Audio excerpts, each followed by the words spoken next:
بر صغیر پاک و ہند کے مسلمانوں کا اور خاص طور پر علماء کا دینی سلسلہ اس کے بڑے بڑے پیش رو کون سے گزرے؟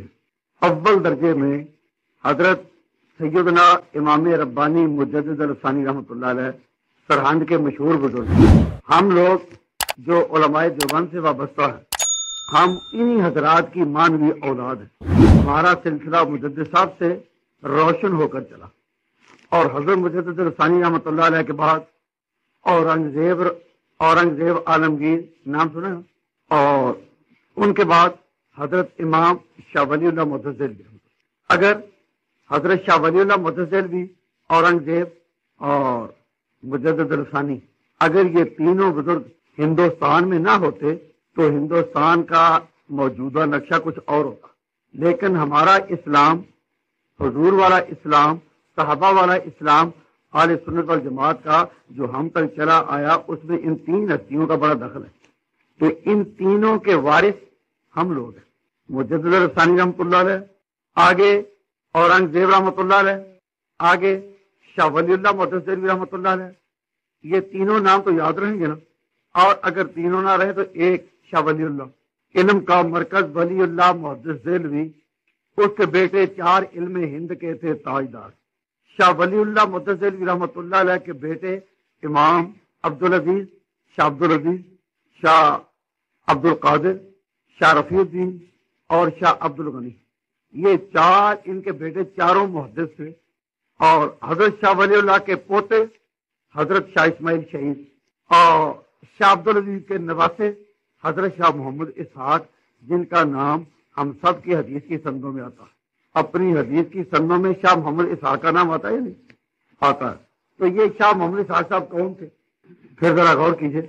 شاہ ولی اللہ محدث دہلوی رحمۃ اللہ علیہ پورے ہندوستان میں علم کے مرکز تھے، اور ان کے بیٹے حضرت شاہ عبدالعزیز کی علمی سلطنت بلخ بخارا سے لے کر مصر اور شام تک پھیلی ہوئی۔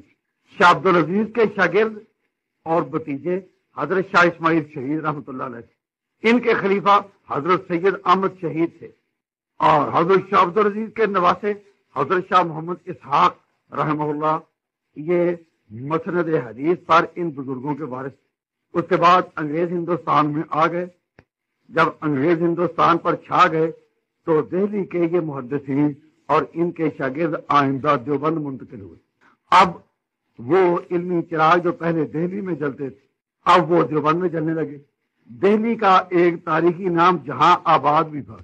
اے جہاں آباد، اے اسلام کے دارالعلوم، یہ دہلی کو مخاطب کر کسی شاعر نے کہا تھا، اے جہاں آباد، اے اسلام کے دارالعلوم۔ تو اب ان کے لوگ منتقل ہوئے دیوبند میں۔ تو ہمارا یہ جو سلسلہ پورا شاہ ولی اللہ کے خاندان کا، ان کا ایک امتیازی وصف تھا کہ انہوں نے سنی عقائد کی حفاظت میں شیعہ کے ساتھ براہ راست ٹکر لی۔ شاہ ولی اللہ متزلوی رحمۃ اللہ علیہ نے کتاب ازالت الخفاء عن خلافت الخلفاء لکھی، قرۃ العینین لکھی۔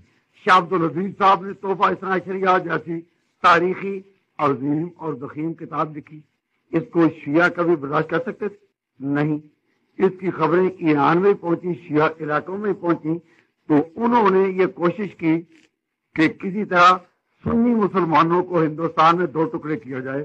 اس کے بغیر شیعوں کے بچانے کی اور کوئی صورت نہیں، شیعوں کے بچانے کی اور کوئی صورت نہیں، کیا سنی مسلمانوں کو دو ٹکڑے کیا جائے۔ اصل میں یہ لوگ تحفہ اثنا عشریہ اور ازالت الخفاء کا بدلہ لینا چاہتے تھے کہ یہ بڑے بڑے محدثین یہ سارے شیعہ کے پیچھے پڑے ہوئے ہیں اور سنی مذہب کی حفاظت پر اپنی محنت کا پیڑا دے رہے ہیں، تو سنی مسلمانوں کو دو ٹکڑے کیا جائے۔